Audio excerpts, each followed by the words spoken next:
안녕하세요. 현학부입니다. 반갑습니다. 오랜만에 얼굴을 내놓고 이렇게 영상을 찍고 있습니다. 그동안 좀 나이도 좀 먹고 좀 늙었죠? 나이 먹는 거는 뭐 어쩔 수 없는 거니까 어쨌든 여러분들에게 기분 나쁘지 않은 그런 모습이었으면 합니다. 오늘도 해외 건설에 대한 얘기를 좀 해보고 싶은데요. 지금 대선이 막바지죠. 대통령 선거. 근데 누구도 이 건설 산업에 대한 이야기를 안 하고 있습니다. 아마도 건설 산업에 대한 부정적 이미지 이런 것들이 너무 국민들에게 각인돼 있고 그러니 정치인들을 좀 피하려고 하는 그런 것이 아닌가 합니다. 어쨌든 뭐 그런 것들이야 정치인들의 이야기니까 내버려 두고요. 우리 건설인들은 우리 건설 산업이 좀 잘 되는 걸 좀 바라야 되잖아요. 저도 그렇게 살아왔고요. 그래서 건설업의 생존은 해외 건설에 달려 있다. 저는 이렇게 믿고 있고 또 계속 주장해 가려고 합니다. 네, 오늘도 해외 건설. 우리 국내 시장을 보면요.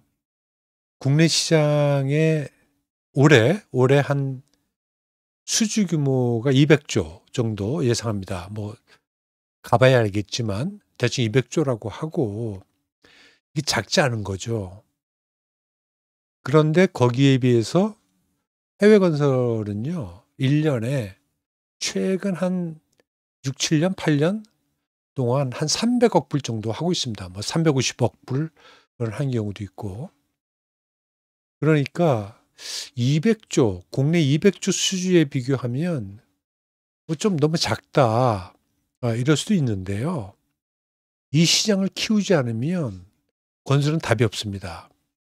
우리 200조 시장 중에서 한 60-70%가 주택 건설이에요.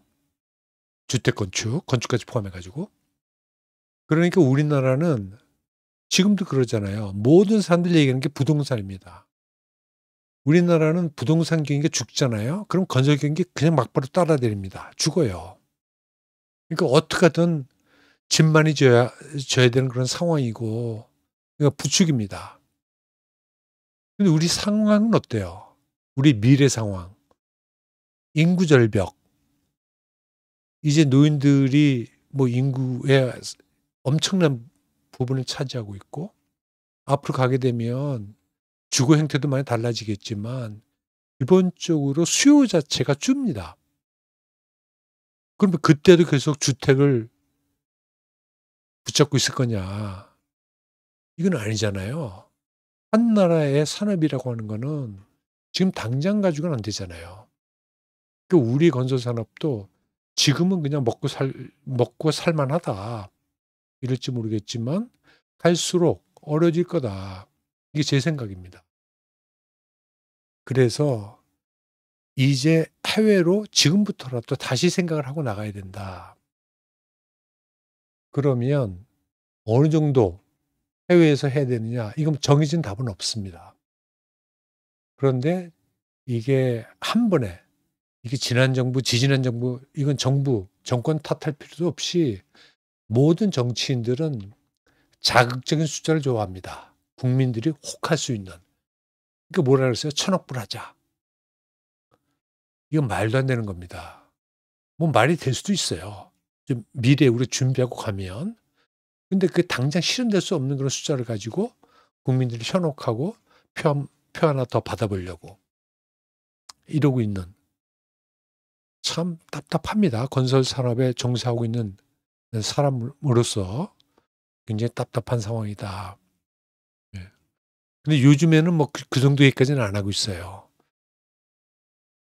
우리가 지금 한 350억 불, 300억 불 이 정도 한다. 그러면 적어도 한 4-5년 내에는 한 600억 불 정도까지 그러니까 곱하기 2 정도까지는 안 되더라도 그 정도까지는 갈 수 있지 않느냐 이런 생각이 물론 준비를 해야 됩니다.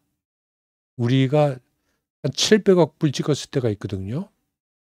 그런데 그때 후유증이 엄청났습니다. 하나의 프로젝트에서 1조, 2조 원씩 까먹는 이런 현상들. 이게 뭐예요? 밀어내기.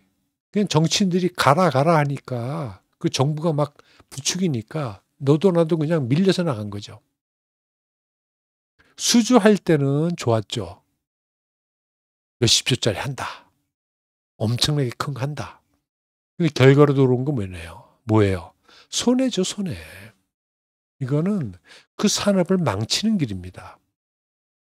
그래서 어쨌든 간에 조금 해서 한 600억 불 정도, 그 정도까지는 한번 목표를 세워 놓고, 아니면 뭐 조금 더 가자 하면 700억. 그러면 한 2배 정도 하는 거거든요. 예. 그 정도 하게 되면 해외 먹거리가 국내 건설 시장이 좀 처진다 하더라도 해외 먹거리를 좀 견딜 수 있는 그런 수준까지 되지 않을까. 물론 장기적인 목표는 해외 기업 같은 경우는요. 한 개 기업이 한 400억 불 합니다. 그러니까 그게 인제 최종 목표가 돼야 되겠지만, 그러기 위해서는 굉장히 많은 것들이 필요해요. 좀 관리 능력이라든지, 아니면 뭐 특허 문제, 기술력 문제, 여러 가지들이 필요합니다.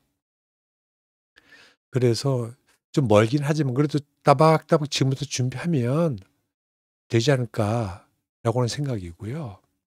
우리가 좀 그런 목표로 가려 그러면 좀 중단기적, 단기, 중기로는 좀 공부를 해야 됩니다. 공부라는 말이 좀 그렇지만 결국 기업의 경쟁력은, 건설산업에 있어서의 경쟁력은 전문성이에요. 근데 그 전문성들을 지금도 도외시하고 있다. 이게 제 생각입니다. 물론 뭐 잘하는 기업이 있다고 생각하는 사람들도 있겠지만 저는 그렇게 보질 않아요. 이게 제가 한 20년 전 이전부터 줄창 주장하고 있습니다. 근데 그때와 지금 나아진 게 없어요. 이래 가지고는 안 된다. 물론 아주 기반이 되는 그 전문성이라고 하는 것은 기술력이죠. 특허. 근데 이거 있어요? 뭐 몇 개 기업은 가지고 있습니다. 예. 이거 안 된다. 그런 것도 무슨 기술력을 높이는 것도 하나의 방법이긴 하지만, 내가 지금 생각하고 있는 건 뭐냐면 이 관리 능력이에요. 그 리스크 매니지먼트라고 하는 거. 그 많지 않습니다. 제가 지금 하고 있는 계약. 그럼 발주자가 나쁜 조건을 줘도 아예 발주가 주는데 이거 우리가 안 받으면 일은 못 단다. 이런 식으로 해 가지고 어떻게 건설 사람이 선진화될 수 있겠습니까? 그러니까 이런 것들 막 이용을 해요. 특히 중동에 있는 국가들. 그러니까 한국 기업들이 무덤이다. 왜냐? 한국 기업들은 지들끼리 막 싸우고 복구해요. 그리고 가격 경쟁을 합니다. 근데 아주 나쁜 계약 조건을 줘도 저들은 들어와. 피 흘려도 열심히 일을 해. 네. 이런 거예요. 그러니까 그냥 땀딱 한 대 얻어 맞고 돌아서 또, 근데 얻어 맞았으면 좀 고민을 하고 잘 가야 되는데 또 그대로 들어가. 그러니까 계약에 대한 중요성을 간과하고 있다. 물론 요즘 이제 대형 업체들은 리스크 매니지먼트 팀도 만들고 뭐 해 가지고 뭐 대응을 하고 있다라고 하는데, 이 전문성을요 좀 더 보완해 줘야 돼요. 그다음에 뭐예요? 공정관리. 매우 중요하죠. 클레임, 보상의 기본이 되는 게 공정분석입니다. 근데 이 공정분석이 제대로 안 된다. 물론 형식적으로는 뭐 프리마베라라고 하는 어떤 소프트웨어를 써 가지고 따라가는 척을 해. 근데 실제로 그걸 활용을 안 해요. "그거 너 왜 하느냐?" 물어보면 그 활용할 수 있는 능력은 되는데 그걸 하게 되면 자신들의 약점이 더 많이 드러난다. 그러니까 좋은 공정관리 툴이 있음에도 불구하고 그냥 엑셀 가지고 끄적끄적거린다거나 바차트 가지고 끄적끄적거린다거나 이게 뭡니까? 시공 능력이 없다는 거예요. 이게 관리 능력이죠. 그러니까 피해가는 겁니다. 근데 시공 능력을 보여주는 게 뭡니까? 퀄리티, 품질이죠. 발주자가 원하는 목적입니다. 발주자가 그 프로젝트를 얻으려고 하는 게 품질이에요, 품질. 근데 그걸 대충 하고서 돈 벌겠다? 이게 육내면 안 되는 겁니다. 이거 웃기잖아요. 우리나라 같은 경우는 저가 입찰을 하게 되면 품질 개판이다. 나쁜 목적물이 나온다. 언론 기사에 그렇게 나와요. 이게 말이 됩니까? 저가 투자를 하더라도 계약에서 요구되는 품질은 무조건 지켜야 되는 거예요. 그게 계약이에요. 약속. 그러니까 해외는 그걸 철저히 하고 있다라고 하는 거고 국내는 저가 입찰하게 되면 품질이 안 나온다. 이거 뭔가 이상한 게 있다는 거잖아요. 이렇게 가지고는 건설산업이 절대 발전할 수 없다. 그다음에 뭡니까? 안전. 안전이 이게 말로 떠든다고 됩니까? 좋은 안전장구 사준다고 됩니까? 이거는 인식의 문제예요, 인식의 문제. 그런데 이거는 최고위 경영진부터 최말단 우리 인력까지 전부 다가 안전의 생활화 이게 돼 있지 않으면요. 아무리 뭐 트레이닝을 시키고 교육시키고 안전장구 사줘도요. 안 됩니다. 특히 재상국 인력들에 대한 어떤 그런 안전의식 고취 이런 것들. 그다음 환경 문제. 지금 환경 문제 얘기합니까? 말로는 잘하죠. 예. 잘하지만 실제로는 전혀 관심이 없습니다. 근데 지금 환경 문제 더 나가 가지고 어떤 것까지 가요? sustainability. 지속 가능한 그런 건설 환경, 건설 기술 이런 것들이 요구되는 겁니다. 그러니까 제가 얘기한 이 몇 개 안 되는 전문성, 이 전문성을 진짜 프로페셔널하게 트레이닝을 시키고 그런 전문성을 가지고 해외에 나가서 싸우는 이런 모습이 없는 한 건설산업의 발전은 기대하기 어렵다라고 하는 것이 제 생각입니다.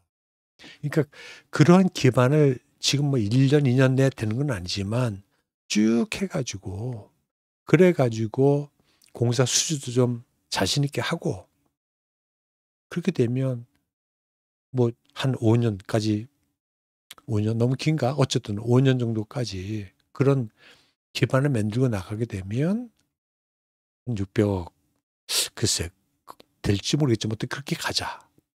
그렇게 기반이 닦여지면 그다음부터는 쉽습니다. 이렇게 된다. 그러면 우리 건설업체들이 다 그렇게 할 수 있느냐? 지금 안 돼요. 우리 건설 수주, 해외 건설 수주의 90%를 10개 업체들이 다 하고 있는 겁니다. 몇백 개 업체가 나가지만 그중에 10개 업체가 전체 수주의 90%를 차지하고 있어요. 그리고 그 10개 업체 밑으로 가면요. 진짜 관리 능력이 빵점이다. 이 정도 수준입니다. 특히 우리 중견 건설업체들, 전문 건설업체들. 그냥 머리 뒤밀고 나가요. 그냥 깨지는 겁니다. 그나마도 한국 건설업체의 하청으로 나가게 되면 그럼 좀 봐주겠지. 뭐 이런 거. 근데 요즘 그것도 못 하잖아요. 왜냐하면 원청 자체가 손해가 나는데 어떻게 합청을 봐줍니까? 이건 안 된다. 그래서 제 생각에는 10개 업체가 됐건 상위 4개, 5개 업체가 됐건 간에 그들이 끌고 나갈 수 있는 해건설 시장이 확보가 돼야 되고 그걸 키워줘야 된다는 거예요. 물론 기업의 전문성을 국가가 나서 해줄 수는 없죠. 하지만 우리 국가 정책을 그런 식으로 끌려갈 수 있게끔 좀 이끌어줘야 된다. 전문성 키우지 않으면 견딜 수 없게끔. 그렇게 되면 어떻게 됩니까? 밑에 업체들은 따라와요. 네. 형님 가는 거 보고 '아 저 길이네.' 하고 따라옵니다. 그래서 밑에 기업들에 대해서는 그 어떤 협회들이 같이 말로만 그냥 중견 중소업체 뭐 법률 상담해 주고 어쩌고 이런 거 갖고 되질 않고 그 전문성을 접목시켜 줘야 된다. 이게 정책의 방향이 돼야 된다고 저는 생각하고 있는 겁니다. 그래서 지금이라도 늦지 않았으니까 우리 좀 전문성을 키우기 위한 그러한 정책, 뭐 국가 정책도 좋고요. 이런 쪽으로 좀 끌어주고 그 과정에서 예를 들면 저 같은 사람들 저뿐만 아니라 우리 해외를 했던 해외 경험을 많이 갖고 있는 분들 많잖아요. 그분들 지금 전부 다 퇴직당하고 정년 넘어가고 이러고 있어요. 이런 분들의 그 전문성을 끌어내야 된다. 적어도 3년, 4년, 5년까지는. 그 지나가면요, 이분들 다 쓰러져 갑니다. 그때는 하고 싶어도 못해요. 그러니까 좀 거시적인 안목을 갖고 이 건설 산업을 키우기 위한 정책 이런 것들을 만들어 나아가야 된다. 그렇게 되면 우리 건설 산업도 앞이 보인다. 희망이 보인다. 예, 이런 얘기를 하고 싶었습니다. 예, 오랜만에 이렇게 켰는데 또 이게 뭐 쓸데없는 얘기인지 모르겠지만 어쨌든 시청해 주셔서 감사합니다.